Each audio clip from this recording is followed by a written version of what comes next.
You could feed the world with my garbage dump. That sums it up in one big lump. Kind of a Neil Young quality to his voice. Well, aren't you doing a remake, Glenn? I've actually got a recording, a record. It's a bootleg. Somebody sent it to me. I don't know who sent it, but it's an actual recording of him sitting in the jail, and there's prisoners like yelling at him, turn that yeah, down. all that stuff, man. You hear him, Charlie, shut up!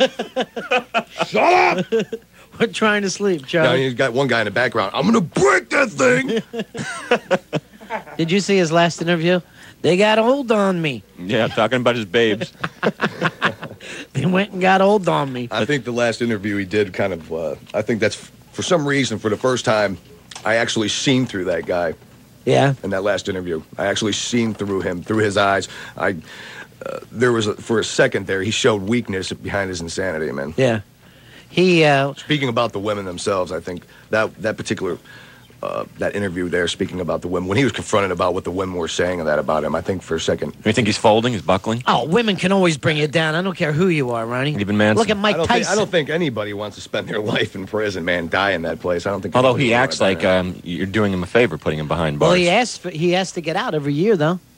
Every year he comes down to the parole board, you know? Mhm. I mean, come on, when you look at it, some of the people that they release out of these prisons and they slap that little bracelet on their foot, Yeah. they're a lot more intimidating and a lot more deadly than Charles Manson. I mean, Charles Manson's so old, he can probably barely hold his fork and his knife to eat his meals that night. You know, now Stick your 'em- lifestyle, I think you live probably a pretty healthy lifestyle, right? Yeah. I don't see any track marks. The No. eyes look clean. No. So you're probably non-drugs? Low drugs? There's a time and place for Well, them? Yeah. none of us are completely anti-drug. I don't care how many commercials we do, Ronnie. Sometimes if you want to. You are just- forced Let's to do just say those that my If the mood when I'm strikes. done with everything, I'll be moving to Holland. Okay, gotcha. Let's take some more questions for Glenn from DSI. Jeff? Yeah, how you doing, RON&RON? Good, go ahead, buddy. Yeah, listen, I'm a big fan of Deicide. I have Legion, excellent album. I wanted to say we have a band called Cerebral Coma, and like every time we play in the beach. Mm-hmm. We have a song called Cannibalistic Abortion, Uh-huh. and just people, they call us and they like bawl us out. You guys suck. You guys are gonna burn in hell. I'm like, yeah, I want to live there. I live in heaven. You know? These people, I mean, they just do it out of fear. They're just scared that People I do think- fear you, don't they, Glenn? I think anything that intimidates a person, I think anything that it doesn't have to necessarily be one's religion or what one person looks like. It's just the intimidation factor.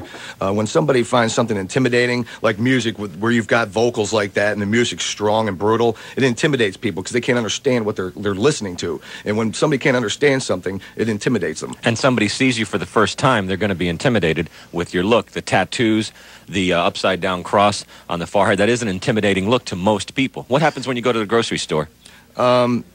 Believe it or not, where I live, everybody pretty much knows me. Mm-hmm. I mean, Yeah. they So they're don't- used to it. Yeah, after a while, I mean, it's the kind of thing where it's like you don't even notice it's there anymore. Yeah. I mean, people look at me; they don't see the cross when they look at me. When you've been hanging around me for a while, it's like when you look at me, you don't see the cross; you see the sick individual behind the cross. I bet a 56 new after. register opens up real quick, though. Clear the aisle. Express! Glenn's here. Coming through! This is the RON&RON Radio Network. Welcome back to the RON&RON Show on 101.1 WJRR. Tommy Chong's waiting in the lobby. Glen Benton is in the studio from Deicide. Kind of an odd pairing. No, I don't think so, Ronnie. Both show business. This is a show business show today. Very show business.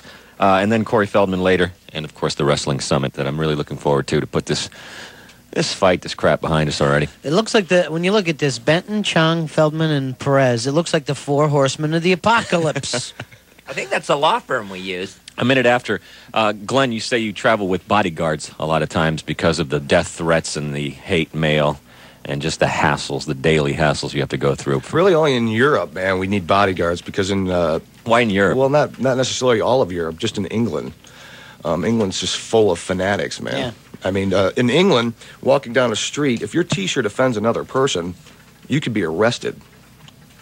So I guess what kind of law, that law Yeah, right there right. just wraps it all up in one, man. I mean, if you're walking down the street and you have a shirt that says "Kiss my you know what," and somebody says, "Well, that shirt's offensive to me," he can pull a Bobby over there and have you arrested for offending him. And I mean, that's ridiculous. So I imagine you guys offended some people in England. A lot of animal lovers. This particular organization, they're like this terrorist animal organization, and they go around blowing up people that experiment on lab animals and stuff like that. Because like Killing people? Yeah, well, yeah, blowing. They killed this one doctor's wife. They put a bomb in her car and blew her legs right off. Man, I mean, these people are real. There's nothing to be even joke about. I mean, when you have people like that threatening you, it's not like What have they said to you?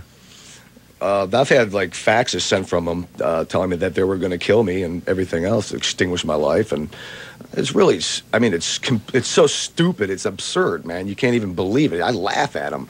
It's just, if you're going to kill me, I'm up there for an hour on stage. You've got every opportunity in the world to kill me right there. Why fax you the warning? Exactly. Now let's take some questions for Glenn. Julie, Yes. go ahead. Hello, this is Julie. I'm calling because I'd like to voice my opinion about the dislike of the show. I understand that everyone has the choice to voice their opinion. Mm-hmm. I believe also, though, that the state that America is in is very sad. Uh-huh. I work for a government office, and every day I see survey results of what students have to say about what's going on. Well, to me, you already work for Satan, and if you work for a government office. What's that? What are these results? Yeah, what's tell happening? You? What they're telling me is that students are afraid to be in their school system. There's nowhere safe to go anymore. They're resorting to gangs. Because of the bandicide? No, absolutely not, because of the ban. I'm just saying that I think that we need to guide our youth in a better direction. All right, now I understand that he's very comfortable with himself, and I can see that he is not trying to push things on other people, but I think it's sad that we're allowing people to be frightened of things like this. And I understand that you're saying most of the hate is coming from... Here's what I think, honey, Julie. Please tell me. That me, you, and Ronnie should accept Satan right now into our lives. Please, Ronnie. No. Would you pray with me? No. Pray with me, Ronnie, please. No, Dear brother. Satan, take Diaz first. No. Enter his soul. Oh, Lord of darkness. I agree with this woman. I think that society has really desensitized itself, and the generations that have to come into what we've created, I think they really have no chance at all. Oh, yeah. I think Natural Born Killers was a documentary. I literally thought that was just like looking at TV. Mm-hmm. What's really happening? Yeah.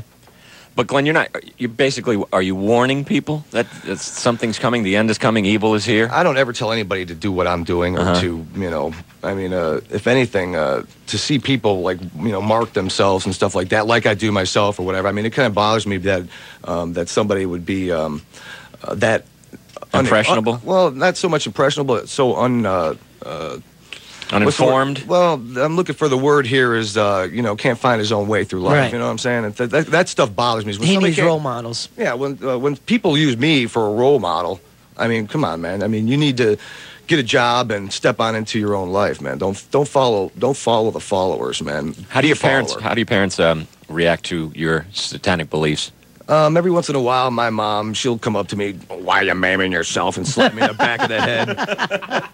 But they're really cool people, man. Yeah. They know what I'm doing and that. And I grew up just like any other musician. Man, your parents would be a plumber, I can get you a job at McDonald's and everything else. It's go, be something. Go to vocational school. Do this, do that. And it's like, there's nothing wrong with them jobs. And it's like fine. If you want to work the 9-to-5 thing, man, Right. I've done the 9-to-5 thing, and it ticks me off. When did you start believing? When did the religious beliefs that you have now begin? Where I came from, it's all Catholics. Yeah. All right, and it's like when you got everybody Such like, a thin line. Jesus, this, God, that, blah blah blah blah blah. If you do this, you're going, where, and if you don't do this, you're not going there. And it really turned me off at a really young age. Yeah, it did most of us, Glenn, but we didn't turn around and burn an upside-down cross in our head. Did you go to Catholic school? None of us enjoyed it.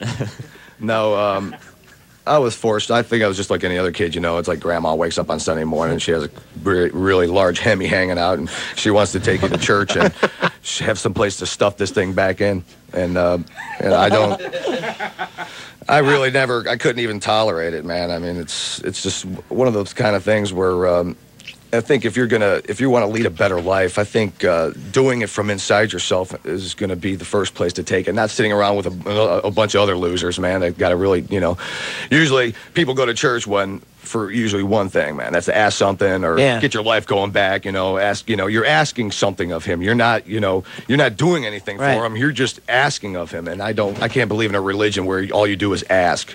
And every time that's true. Glenn's right. I mean, that's my prayers. Trouble. My prayers are if you just give me a little more time. Right. I'm sure I can turn this thing around. Please, just get me out of this thing. When life's at its worst, the first person you look to is upward. That's how everybody I've ever known or seen is like when life gets really when it's down in the dumpster, man. It's like the first place you look is you look. Where do you look? I look inside myself. I think if there's a problem, I need to fix it, and I try to. I'm not perfect, man, by any means. Dave. Yeah. You got a movie idea? Yeah. Okay. I was thinking about with his format, Glenn there, combining his satanic music with a Rocky Horror Picture Show type combination. That would be too lighthearted. I think so. Well, I mean, you got to jazz it up. Let me tell you though, Glenn, just looking at you, you could be a movie star in a heartbeat. Yeah, you do have you that got the look, eyes, man. you got the charisma. I've looked at, I possibly would entertain an offer on doing a gore flick. That's what I'm basically into, playing something. I'm a hyper outgoing kind of person inside, and it's like I can get really insane when I have to be. And when I throw a pissed off look on, man, I could definitely do something where I could be eating corpses or doing something really brutal, man. I mean, it wouldn't be like... Sleepless in Seattle or anything like that. No, I could see you on the houseboat. Hey, Jay? We can't go to New York. Go ahead, Jay. Hey, I got a question for Glenn. I'm a musician, and it's hard enough to do a decent show in the belt buckle of the Bible Belt. Yeah. And I was wondering how, or if he even thinks some of his material or his stage show, how it reflects on other musicians, and if, other guys in different styles of music really dig it or whatnot. Do other bands respect his band? Is that what you're saying? Yeah. Okay. If they respect us, I don't. It'd probably only be for the musical interest in the band. Normally, everybody else thinks I'm completely out of my mind, and they listen to a lot of people. There is a large percentage of the people that listen to us that just listen to us for the music and the things that we add. But some people try to tell you, "Hey, Glenn, man, what are you doing?" Is that you get that kind of advice? Yeah, sometimes. A lot of people handing you Bibles. When somebody asks you if you want to do a cover song on your record, your first your first instinct is no way, man, never in a million years.